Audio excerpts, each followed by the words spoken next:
เปลี่ยนน้ำมันเครื่องก่อนที่ฝาของเฮาก่อนสิไปเดินทางไกลไปกลับก็ประมาณ500 โลเพื่อแวะเลาะหันเลาะนี้อีกไอ้ตัวฝาปิดน้ำมันเครื่องเนี่ยฝาเช็คระดับมันแตกมันร้าวว่าใส่มา10 กว่าปีแล้วเปลี่ยนของใหม่แท้เบิกศูนย์รหัสตรงเป๊ะแต่ว่าของแท้มันบ่มีโอลิงมาให้เด้ต้องหาโอลิงใส่เอาเองโอลิงจะซื้อมาเป็นชุดเป็นกล่องเลยเอามาไว้ใส่มันมีหลายเบอร์มา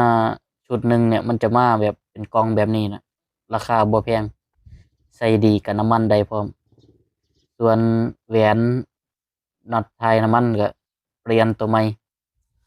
แหวนที่มาน้ำรถมันเป็นแหวนมิเนียมแต่ก็จะเปลี่ยนทุกรอบอะที่มาน้ำศูนย์ออกมาทีแรกเป็นแหวนมิเนียม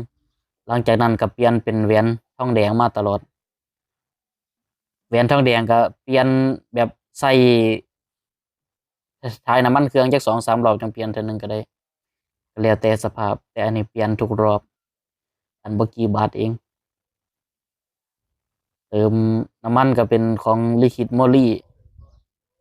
10W 40จะใส่เดินทางไกลเพิ่งจะมาใส่เทื่อแรกเด้นี่มันสิเป็นจังไดนะแต่เก่าก็ใส่แต่ตัวธรรมดาเนาะวันนี้มาใส่สังเคราะห์100%ว่ามันจะดีบ่ดันไกลๆแล้วก็แบบดันไกลแล้วก็แซ่พร้อมอะบิดแซ่บ่ได้ผ่อนได้จวดอย่างเดียวแต่ว่าจะเติมเกินประมาณปกติมันเติม0.8แต่อันนี้เติม0.9ส่วนอีก100มิลลิลิตรก็จงไว้ถ้าเติมเพื่อมันลดนะเฮาขี่แซ่แล้วก็บิด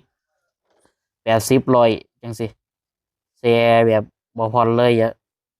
มันก็มีโอกาสนะครับเครื่องยนต์น้อยเนาะมันก็มีโอกาสที่น้ำมันเครื่องจะลดแต่มันลดบ่หลายดอกลดนิดเดียวนะหลังจากที่ไปลองเล่นไกลมาแล้วเดี๋ยวจะมาสรุปให้ฟังว่ามันเป็นจังได